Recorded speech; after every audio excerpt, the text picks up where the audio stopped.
मैं बहुत लोगों से मिलती हूँ, बहुत भक्तों से मिलती हूँ, वो यही कहते हैं हमने पता नहीं भगवान का क्या बिगाड़ा, हमने तो इतना पूजा किया, इतना पाठ किया, इतना भोग लगाया, इतना दान किया, लेकिन हमारे ऊपर ही इतनी समस्याएं आती हैं। जब कभी समस्याएं आए तो हम भगवान को कोसने लग जाते हैं, लेकिन कोसना नहीं है, हिम्मत हारना नहीं है और राम को छोड़ना नहीं है। दो काम कर लोगे तो बड़े से बड़े संकट को भी हंसते हंसते पार कर जाओगे। संकट आता भी है जब रात बहुत गहरी अंधेरी हो जाती है, जब अंधकार एकदम गहरा हो जाता है, तभी सुबह का सूरज उदित होता है।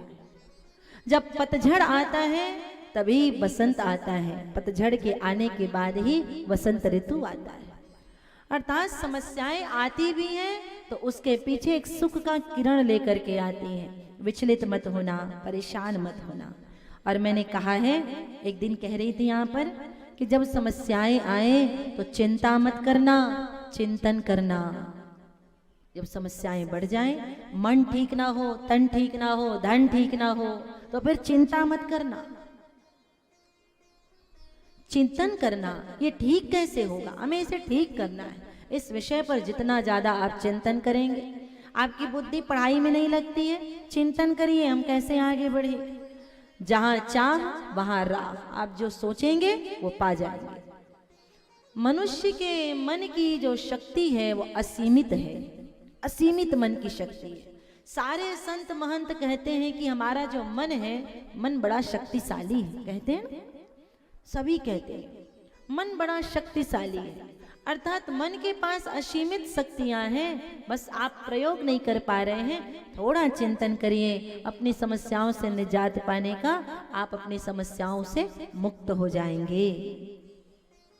लेकिन आपको शिकायत के अलावा कुछ नहीं आता। शिकायत आता है, मैंने तेरा क्या बिगाड़ा।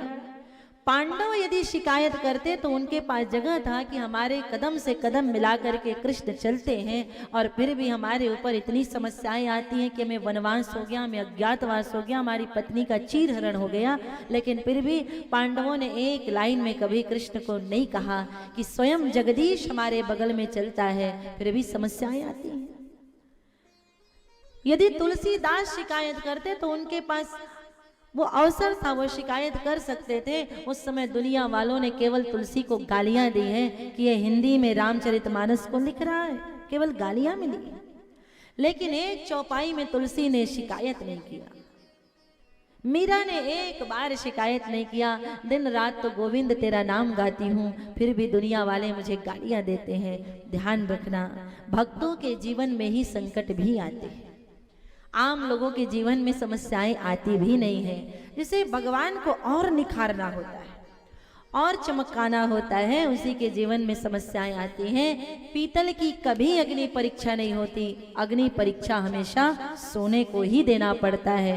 24 कैरेट का खरा सोना होगा, बार बार उसी की अग्नि परीक्षा होती है, उसी को जलाया जाता है, तपाया जाता है, तो लो सोना और निखर करके आता है। जैसे हमारी अग्नि परीक्षा हुई, हटा दिया गया मंदिर से, अग्नि परीक्षा हमारी हुई, परमात्मा ने चाहा कि इसे और निखारना है और बनाना है, तो वो परिस्थिति ने हमें बना दिया और ईश्वर का साथ ने हमें बना दिया, गोविंद की शरण ने बना दिया। वैसे विश्वास रखना,